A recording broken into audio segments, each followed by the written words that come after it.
The following program is intended for mature audiences.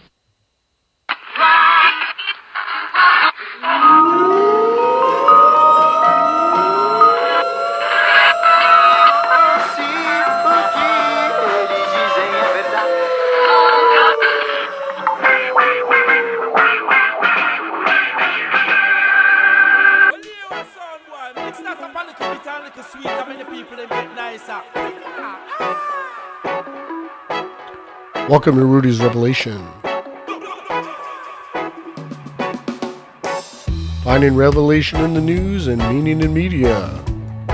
It's Sunday, December 6, 2020. Today I'll be talking back to the Sunday Talking Heads on CBS Face the Nation, where former head of Cybersecurity and Infrastructure Security Agency, Krebs, says the GOP should give up on the presidential race, and that the U.S. should use domestic propaganda to combat anti-vaxxers. We'll also be checking in on Sunday morning propaganda at our favorite feel-good feature news program, CBS Sunday Morning, where NPR's Allison Arbery reports on OraSure Technologies, a Pennsylvania-based biotech company which is working to produce a quick and over-the-counter coronavirus test that consumers can take in their own homes and have results in minutes. We'll also be tearing into the Sunday New York Times, showing how the newspaper continually mischaracterizes the facts to mislead the public. And of course, I'll be going over the weekend headlines all in the next 30 minutes. But first, I'll be taking you back to school, give you some historical context to frame this week's news narratives.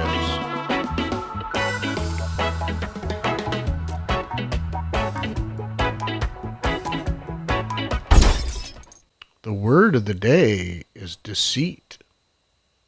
The act of causing someone to accept as true or valid what is false or invalid, the act or practice of deceiving, deception.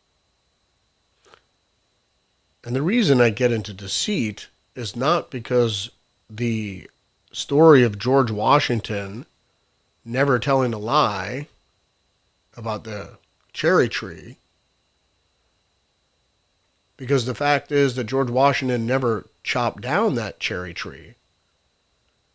But I'm getting into the two pillars of deceit, the first being misdirection. In theatrical magic, misdirection is a form of deception in which the performer draws audience attention to the one thing to distract it from another. Managing audience attention is the aim of all the theater and the foremost requirement of magic acts, whether the magic is of a pocket trip variety or a large stage production. Misdirection is the central secret. The term describes either the effect, the observer's focus on an unimportant object, or the sleight of hand or patter, the magician's speech that creates it. Misdirection is an act of misleading, of convincing someone to concentrate in an incorrect direction.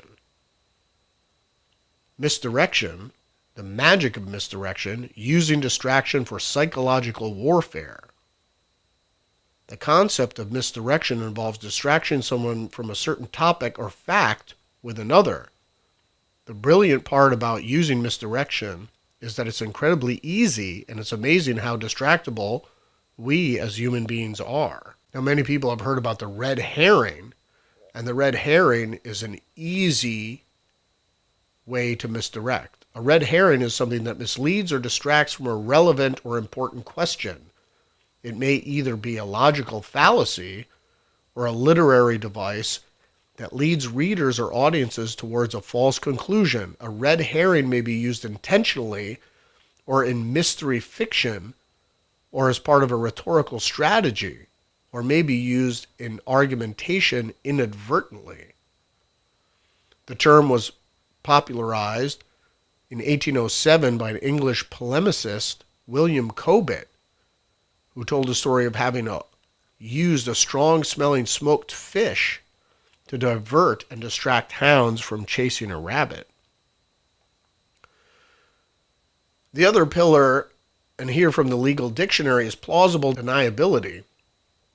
The term plausible deniability refers to the ability of an individual to deny knowing about something nefarious because there is no proof to the contrary.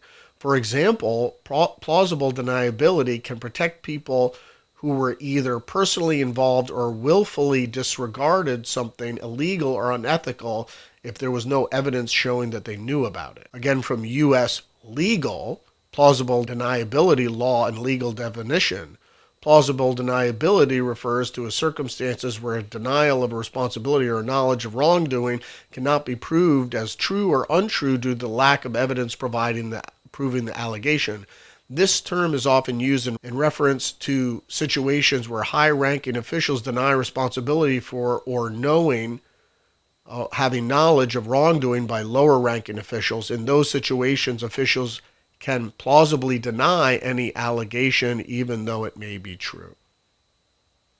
And so we saw this with Reagan and the Iran-Contra. And from the Urban Dictionary, plausible deniability, a condition in which a subject can safely and believably deny knowledge of any particular truth that may exist because the subject is deliberately made unaware of said truth so as to benefit or shield the subject from any responsibility associated through the knowledge of such truth. And of course, plausible deniability was in the news recently when Tony Bobulinski says Joe Biden knew about Hunter Biden's China deal pursuits. Hunter Biden's ex-business partner, Tony Bobulinski, claimed Joe Biden's brother, Jim, said that he and Biden's son were relying on plausible deniability as they pursued a lucrative deal with Chinese Communist Party-linked company. Less than 3% of you people read books. And our book club recommendation is, of course, The Life of Washington, which is the original biography by Mason Weems, who wrote the book shortly after Washington's death. Also a good read would be Beyond the Cherry Tree, The Leadership Wisdom of George Washington by Dr. Parrish Hodges. So we're going to go over to the headlines from Bloomberg. Vaccine side effects risk sidelining health workers while cases surge. From The Hill, Pfizer chairman, we're not sure if someone can transmit virus after vaccination. From AP, Trump aide banned from Justice Department after trying to get case info. Heidi Stirrup, an ally of top Trump advisor Stephen Miller, was quietly installed at the Justice Department as a White House liaison a few months ago. She was told within the last 2 weeks to vacate the building after top justice officials learned of her efforts to collect insider information about ongoing cases at the department's work on election fraud. Well, I believe it's the administration's right to know what the Justice Department is up to. From The Guardian, I tried the world's first no-kill lab-grown chicken burger. At a test restaurant in Israel, the meat is grown in vats behind a glass screen. Could it be the taste of the future? A PhD in genetics might seem like an unusual requirement for the role of head chef. It makes more sense when the man running the kitchen is not just in charge of frying your chicken burger, he created the meat himself. Again, this is just a story about more lab-grown meat, and this is what they're preparing for you. Once they get you locked in your house, you're going to get fed lab-grown meat. From the AFP, Mind's Eye vision-restoring brain implants spell breakthrough. Scientists are a step closer to restoring vision for the blind after building an implant that bypasses the eyes and allows monkeys to perceive artificially induced patterns in their brains. So basically, this is augmented reality, again, wiring your brain. It's going to be sold to you as some sort of medical breakthrough, but then the augmentation will become mainstream. From France 24, China turns on nuclear-powered artificial sun. So apparently, and this is what mankind has been seeking for some time, apparently the Chinese discovered how to contain a fusion reaction, and nobody seems to be batting an eye about this. China successfully powered up its artificial sun nuclear fusion reaction for the first time, state media reported Friday, making a great advance in the country's nuclear power research capabilities. The Tokamak reactor is China's largest and most advanced nuclear fusion experimental research device, and scientists hope that the device can potentially unlock the power of clean energy source. Of course, everybody's been looking for being able a way to control a fusion reaction, because unlike fission reactions that produced radioactive waste, fusion doesn't produce any waste whatsoever. This is from Reuters. I know your favorite drink. Chinese smart city to put AI in charge. This is an article from Reuters from Umberto Bacci. From robots delivering coffee to office chairs rearranging themselves after a meeting, a smart city project in China aims to put artificial intelligence in charge, its creators told a conference this week, raising some eyebrows. Of course, the Chinese are going to be in charge, whether you call it AI. Of course, they're going to say AI is in charge, and then anything that goes wrong, they're just going to blame on the computer, when in itself, they are programming the AI. This is from The Atlantic. This has gotten a lot of news lately. The last children of Down syndrome. Prenatal testing is changing who gets born and who doesn't. This is just the beginning. This is from The Atlantic. I'm not going to get into the article, but basically they're reasoning the fact that because you can get tested for, your fetus can get tested to see if it has Down syndrome, is that what do you do after that? What they're saying is you should just kill your fetus if it's got Down syndrome, which is a terrible thought. And then I quickly want to go over some old articles here. This is a little more recent. Slow leak. Text messages cast doubt on Georgia officials' burst pipe excuse for pause in counting. An unprecedented decision on election night caused outrage. And now texts have blown apart the official story, raising more questions. This is from Frank Chung. Officials in Georgia have not been able to produce any invoices or work orders related to a burst pipe at Atlanta's State Farm Arena that was blamed for an abrupt pause in vote counting on election night. The only evidence for the burst pipe, released under the Freedom of Information laws, was a text message exchange in which one senior employee at the stadium described it as a highly exaggerated, slow leak that caused about an hour-and-a-half delay that we contained quickly. It did not spread. Because the fact this is from election night from News 8, some ballots will not be counted until Wednesday in Georgia following a water main break. Officials said no ballots were damaged as a result of the water main break, which turned out to be a burst pipe, purportedly. Nearly 40,000 absentee ballots will not be counted for the state of Georgia until at least Wednesday after a water main break. According to officials, water main break at State Farm Arena caused a pipe to burst. The burst pipe was discovered around 6 a.m. Counting of the ballots began at 11 a.m. That's from News 8. Oregon's doc anti-mask comment draws suspension. All right, the Oregon Medical Board has suspended the medical license. Not just suspended the doctor, suspended the medical license of a doctor who said at a pro-Trump rally that he doesn't wear a mask at his Dallas, Oregon clinic. Dr. Stephen LaTulippe also said at the November rally that he also encourages others not to wear masks. The state order requires healthcare workers to wear a mask in healthcare settings. Well, you better be careful, because whether it's your job or anything you do can be threatened if you do not curtail your behavior to get in line with the state.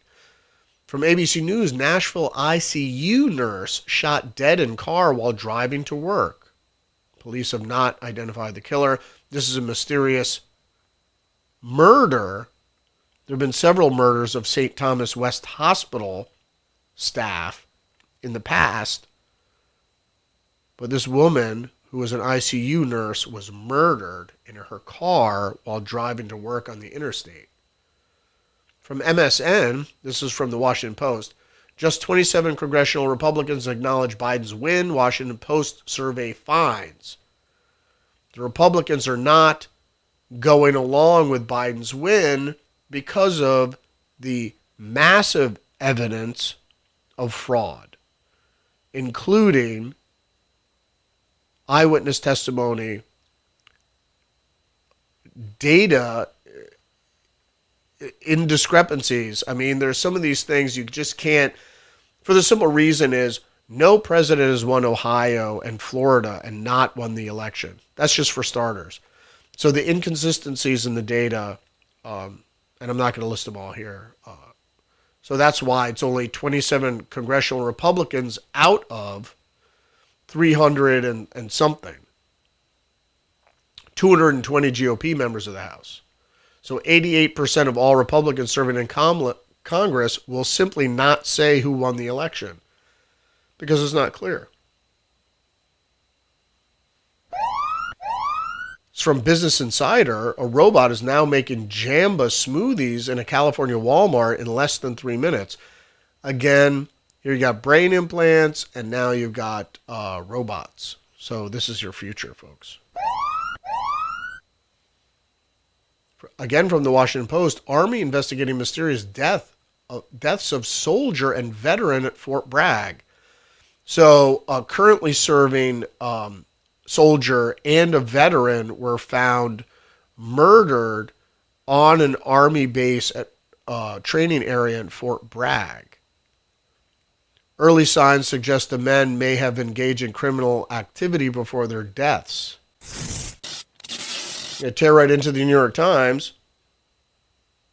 And I wanted to get into the deal book here because this is basically the outline of what the socialists want to do. What's one thing we should do right now? And I'm just going to read the headlines here of this section. Use remote work to revitalize cities that need it the most. Let mental health experts answer 911 calls. Persuade companies to embrace the 2% solution. Give America's cash at birth so they can retire as millionaires. Fund black-owned banks that renew opportunity. Cut carbon emissions everywhere. Make good at last on our promises. Require background check on every gun purchase in America. Every gun purchase?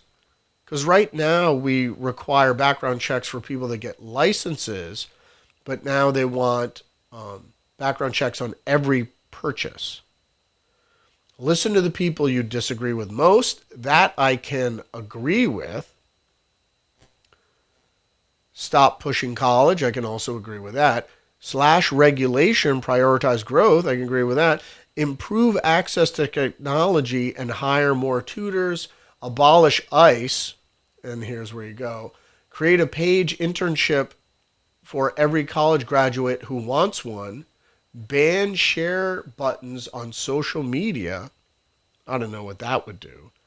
Put an internet-enabled device in the hands of each U.S. child so they can more easily be propagandized. So that was just quick from the deal book. We're going to go off on our first story here. From Joe from Scranton didn't win back the working class. An economic analysis of the country on the counties that Joe Biden won and lost shows how the two parties are continuing to realign. For years, Democrats have preached the gospel of a changing demographic. As the country grew more diverse, they argued the electorate would inevitably tilt in their favor and give their party an unbeatable edge. Well, the country is more racially diverse than ever before, but exit polls suggest that Joe Biden lost ground among Latino, Black, and Asian American voters in 2020 compared with Hillary Clinton's performance in 2016. Yet he garnered more votes than any other candidate for president. How is that possible?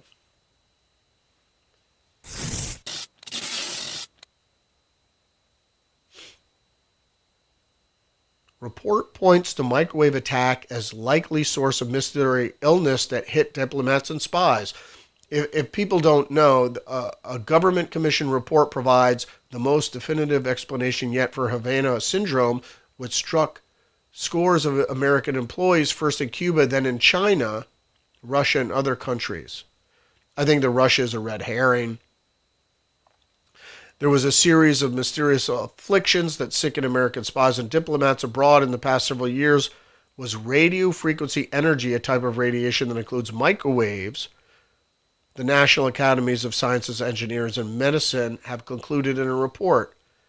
There were a bunch of incidents in Havana at the embassy there and in Beijing at the embassy there, and then an outlier not long ago in Moscow, which seems strange. But I've been saying from the very beginning this was an electronic attack, most likely microwaves. Everybody said I was crazy, and there it is in print. And of course, the New York Times, the report that was commissioned by the State Department, provides the most definitive explanation. First at a U.S. embassy in Havana in 2016, then in China and other countries. So they have to dilute that it was in China. So when these people were badly hurt by these microwave attacks. And if people don't know, they used non-lethal sound weapons against the Indians in their border dispute. Virus may have arrived in the U.S. in December, but didn't spread until later. I said November. Everybody, I mean, this is another point where I was right again. The coronavirus may have infected a small number of people in the United States as early as December 13th, more than a month earlier than the researchers had thought, according to scientists who have analyzed blood samples taken from the American Red Cross donations. Trump cut off the predict funding to China in September, and the virus was released soon after that. And that's why they delayed the testing, because the spread of the virus, and people are talking about getting sick in the fall of 2019 with the worst flu they've ever had. That was obviously the coronavirus, and it had been spreading. And that's why they delayed the testing, is so they could allow the infection to spread, and therefore it would be everywhere as it is. And so everyone is a suspect. Trump's final days of rage and denial, the last act of Trump presidency, has taken on a stormy elements of a drama more common to history or literature than the modern White House. So the New York Times goes after him for saying that the election was rigged and that he was undermined as president during his 4 years, and obviously the massive vote for him was undermined with fraud. Not just voter fraud, but election rigging electronically. If anybody just wants to look at the evidence, they can. I'm not going to go into it here. And we always end up in the Sunday Review with all the lovely op-eds, opinions, and editorials from the week. And the one we're going to focus on is why do so many Americans think that the election was stolen, looking for the reasons behind a seemingly unreasonable belief. And Ross Dudat goes here off onto anyone familiar with his career could have predicted that he would claim to have been cheated out of the victory. Anyone watching how he wielded power. He just goes off against Trump. So far, so predictable, but speaking as a cynical observer of the Trump era, one feature of November did crack my jaded shell a bit, not his behavior or the system's response, but the sheer scale of the belief amongst conservatives that the election was really stolen, measured not just in polling data, but in conversations and arguments online and in person with people I would not have expected to embrace it. Look at the evidence, Ross. The potency of this belief has already scrambled some of the conventional explanations for conspiratorial beliefs, particularly the conceit that the key problem is misinformation spreading downward from partisan news outlets and social media fraudsters to the easily deceived. Now you just look at the evidence. You look at what's in front of your eyes and don't turn away. Don't be an ostrich. Don't put your head in the sand. Don't be a goldfish. Remember what happened 10 seconds ago.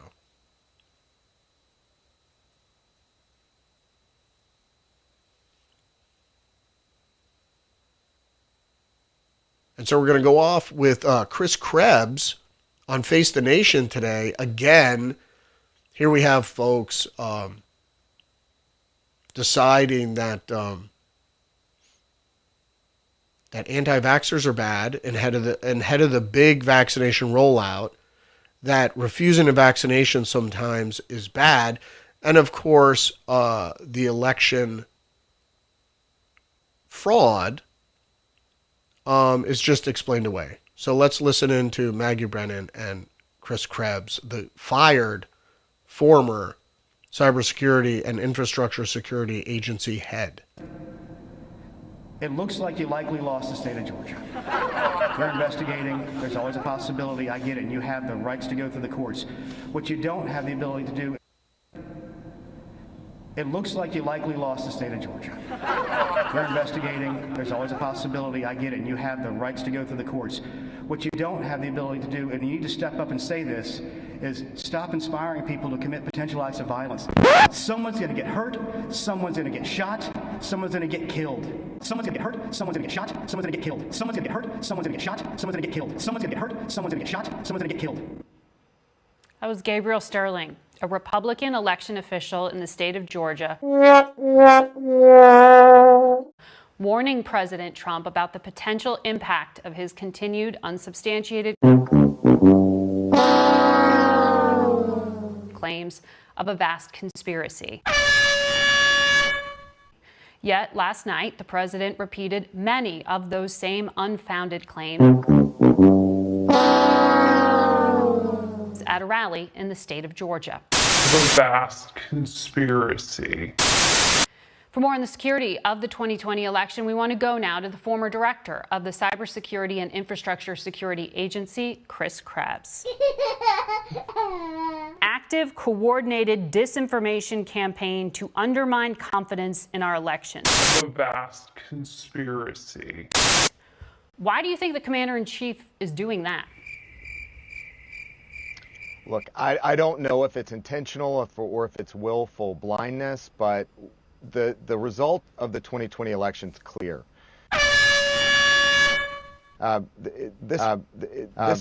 This race is over. We've got to get ready for January 20th and the next administration. But just 27 congressional Republicans have acknowledged Joe Biden's victory as president-elect. That's 27 out of 249.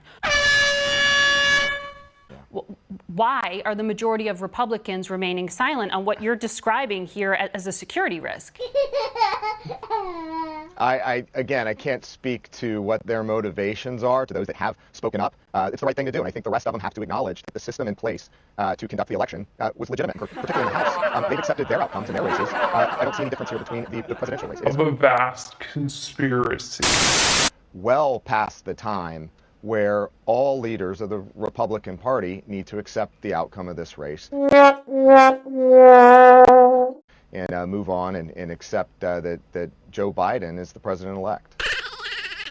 When you say a disinformation campaign, Of a vast conspiracy.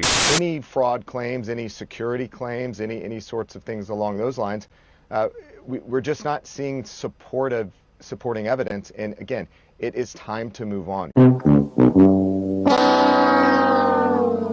A vast conspiracy. We cannot allow this to continue, certainly not past January 20th, certainly not for the next 4 years. Any sort of lost cause movement would be, we cannot allow this to continue, certainly not past January 20th. Just horribly destructive to democracy. A vast conspiracy. and you've talked about disinformation online around the vaccine, for example. We know the State Department has quietly called out Russia for spreading disinformation about the vaccine. Why isn't Homeland Security right now launching a campaign to educate the American public about a vaccine being safe? So early on in COVID, in fact, it was March 13th was the day I think the world changed for most folks. But at the same time, we saw some disinformation emerging related to the coronavirus, and including just farcical claims like 5G telecommunications towers, telephone towers, spread the coronavirus. So we actually saw vandalism in the United Kingdom. So we wanted to get that here. FEMA did launch a similar rumor control effort on the coronavirus.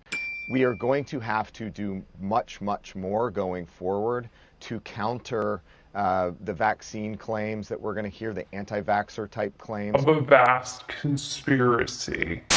Those have been previously and will be in the future supported and amplified by foreign powers.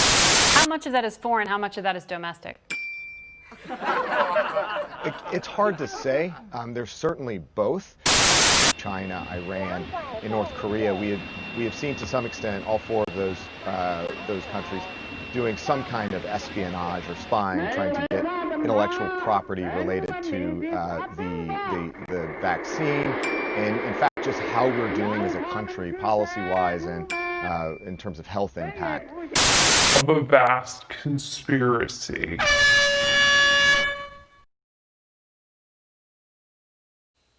All right, and then we're going to leave you with the NPR's Allison Arbery's bit on OraSure Technologies, where this biotech company is trying to get you to take a home COVID test every day.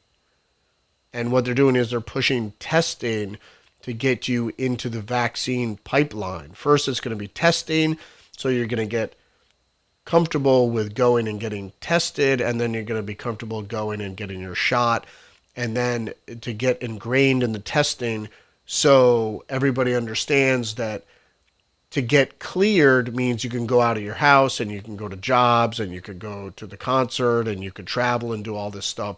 So they're getting you in line with the testing for a specific purpose. So let's listen to the CBS Sunday Morning segment. The town of Bethlehem, Pennsylvania was famous for producing steel. But these smokestacks are relics. Now, a very different kind of industry is thriving in the Lehigh Valley. This company was actually founded in the shadows of the old Bethlehem Steel. Stephen Tang is the CEO of OraSure Technologies, a biotech company that produces diagnostic tests you can do at home. We can't have people circulating in public waiting to get tested. The best way to test people is to have the ability for anybody, anywhere, anytime to test themselves. Having immigrant parents as scientists who taught me to love science and find ways to help people. This is a very fast-moving virus. When somebody gets infected with the coronavirus, they are often, by the time they are symptomatic, for example, they have probably already begun transmitting. Dr. Michael Minna is an assistant professor of epidemiology at the Harvard School of Public Health. He says the country would be safer if we had prioritized the kinds of tests that OraSure and its competitors are developing. If people are waiting more than just a few days to get their results, 3 days pretty much starts to make these tests almost useless for that individual. 1 day is already pushing it. The first COVID-19 test that can be done completely at home was approved in November. OraSure now hopes to have its test on the market by the first quarter of next year. So you look at a test strip, it has a control line, it has a test line, and within an hour you know the result. So you no waiting in line, no waiting for labs, no waiting for the results to come back. You own the result yourself. So it means that you can test yourself anywhere, anytime, and under any circumstance to get your result. You don't need to call your doctor and ask for them to write you a prescription. Ultimately, we're hoping this leads to people empowering themselves to find out more about themselves. What if your test is not 100% sensitive? What if it's something a little less than that? Is it still helpful? The test will be helpful, and the reason is because you allow people to be tested more frequently. Real-time information, even if it's a little bit less precise, is more important than very precise information that you get infrequently. The company is aiming for at least a 90% sensitivity rate for its over-the-counter test. And Dr. Minna says rapid tests are key to preventing more deaths. Even with vaccines on the way, it will likely be mid-summer before one is available to all Americans. We don't know how easy or hard it's going to really be to get the vaccine out. We don't know how durable the immunity to this vaccine is going to be.